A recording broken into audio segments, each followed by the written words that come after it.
Hi everyone, Jacques here from Trilogium. I just wanted to take a few minutes for all my fellow Canadians to do this quick video and warn them about, I think, a potential surge in scamming coming up. So I want to talk to you about this in the context of the fact that March is Fraud Prevention Month. This is an initiative of the Canadian government. So there's a website here with some information about it. So anything related to fraud, whether that's via telephone or through emails and malicious websites, anything around cybersecurity. So they have some great information here. I will put the link to these pages beneath the video, so for anyone who's interested. For my fellow Quebecers, the Quebec government is also participating in this initiative, and they do have a bit of information on their site from the Commission d'accès à l'information, which again, I will put below the video here.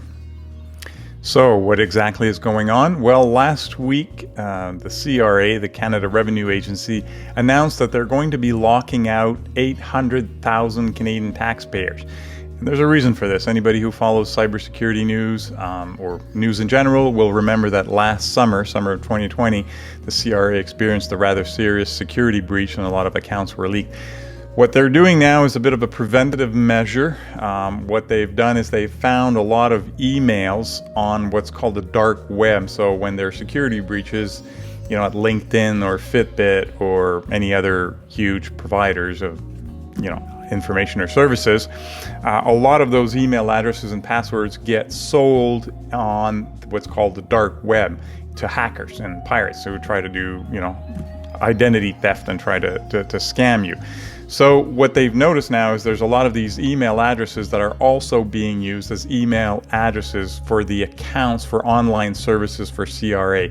So to prevent any further fraud, they're going to be blocking any email addresses that they have found in those breached, leaked databases.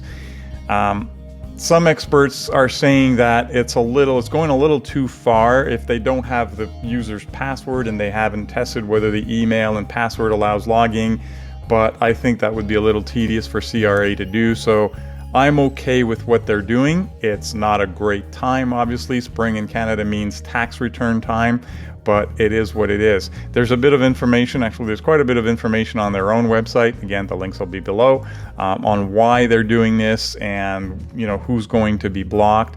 One of the things they're saying is to try again to log in, if you are using these online services, to try again logging in after March 22nd.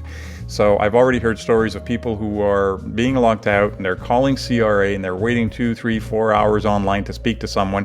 Well, it's pretty clear on their website to try again after March 22nd. And if then it doesn't work, to give them a call after that date. Now, if you want to know if your email address has been part of a breach, there is a site called haveibeenpawned.com, and again, put the link below, where you just need to put in your address here and click the button here, pawned. So I've put in one of my old email addresses here, and you can see that email address was indeed part of several breaches, including MyFitnessPal. I remember that quite a few years ago.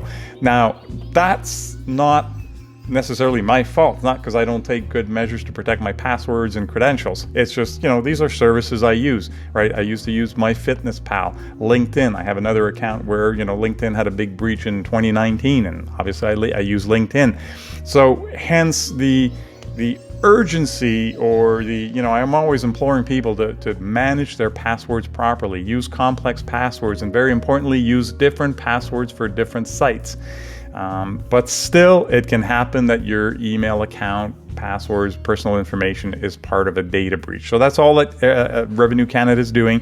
They're checking whether your email is part of one of those breaches and whether you're using the same email account for their online services. So again, if you go to this site, put in your email, and if it does show up in some breaches, there's probably a good chance that your account's going to get blocked at CRA. But don't despair. You can either create a new account or you can regain access when you talk to them later.